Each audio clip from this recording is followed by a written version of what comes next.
repel that and say that is no longer my truth. And I know, and I guarantee you, and I promise you, that if you are aligned with your higher self, that if you are knowing the truth and the principles that we are teaching and practicing and living here, that you will move out of all of that and you will step back into the wonderful, wonderful, wonderful me of who I am.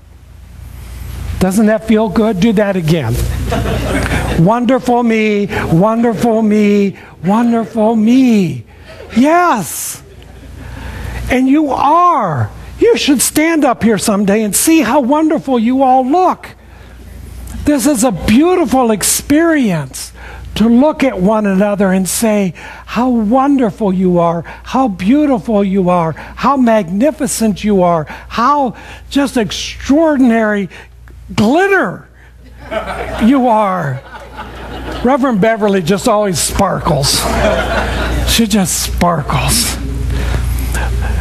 That's because she knows. That's because in her consciousness, she recognizes the light of who she is. She recognizes the beauty that is the presence. And I can guarantee you that that did not come easy. Life is very simple, but it is not always easy. Sometimes you have to work through the stuff in order to shift into the experience of what it is that you want. And it does not work well when you try to avoid it, when you try to go around it, or go over it, or go under it, or find a shortcut into the alignment and the divine presence. Because most of the time what you're doing is you're responding to something in the outer world. You're reacting to something that is out there that has been created by somebody else, some other group of people, somebody that's out there thinking that there's lack and limitation. That the only way to get ahead is to make sure I get mine first before you get any, because there's not enough. And then we create this economic system that we're living in today because some people have gotten caught up into this idea of lack and limitation, and there's not enough for everybody, and so they're trying to hoard all that they can get, and they're not sharing it with the rest of the world in a way that brings about the truth of who we are. We need to change the consciousness of the world, and it starts right here with me. Each and every individual. It begins with you. I suggested that before I went on my vacation to D.C., that while I was there, that I would become the receiver. That I would open up to the greatest expansive consciousness that I could be. And then I invited you all to be transmitters, to send me the love, that as I would receive it, I would spread it out across the nation's capital. That's why my experience was so wonderful. That's why it was so beautiful. That's why it was so peaceful and so loving the entire time that I was there, because I was just in that place of receiving all of the love that you were sending, and I returned back so that I could give it back to you. Increase and multiplied 100-fold. All of the love that I received, I give back. All of the love that was sent to me, I give back, and more. Because love is an experience that increases as you give it out. Do you get that? Yes. It increases as you give it out. Unlike your checking account that seems to always decrease every time you write a check, the bank account of love increases every time you give it out. If you want to have love in your life, then you need to be the love. If you want to have friends in your life, then you need to be the friend. And we have an opportunity here to give that out in a huge way. We've got an entire planet. We have an entire universe. We could love. Think about this just for a moment. Just kind of go with me. We could love everybody on this planet right now. Let's do that. Let's kind of send your love out.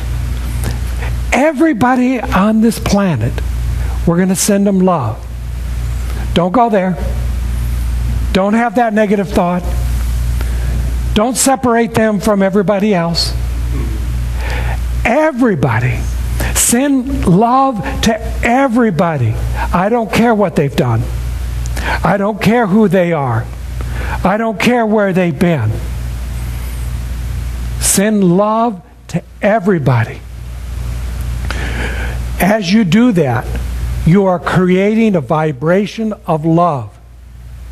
And out of 6.5 billion people on this planet, somebody is going to receive that love in the same vibration that you give it out, and they're going to be attracted into your sphere of influence, into your life. Do you begin to understand how that works? That you have to first send out the love to the entire world. You can't be selective about it. You have to send it out to everybody. You don't have to like everybody. But send the love out to everybody, because you're creating a vibration that's going to be received. You now become the transmitter. It's going to be received by somebody in that perfect match and alignment. And they're going to come into your experience in some way, somehow.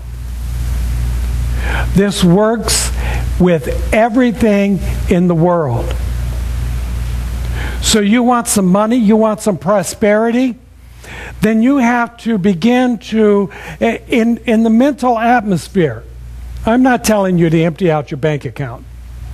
I'm telling you, in your mind, in that mental atmosphere, begin to send out the thought of abundance and prosperity to everyone in the world. There should be no one in this world who is in want or need. I believe that there is more than enough in this universe for everyone, so that no one is left in want or need. Doesn't mean we don't have desire, but there is no place for want or need out of the infinite, the eternal, the divine. And if we want to attract that into our life, then we need to begin to create that vibration within ourselves, within our emotion, within our thoughts, within our mental attitude, that we are sending that out into the world, into the universe. And then the law will begin to implement, initiate, and bring forth, moving mountains if it's necessary, to return back to you, increase and multiplied 100-fold. But it begins with you. It begins in your consciousness. You need to open up your consciousness to this greater truth, to this greater understanding, to this greater potential that has already been created by the divine. our experience is to recreate it, co-create it,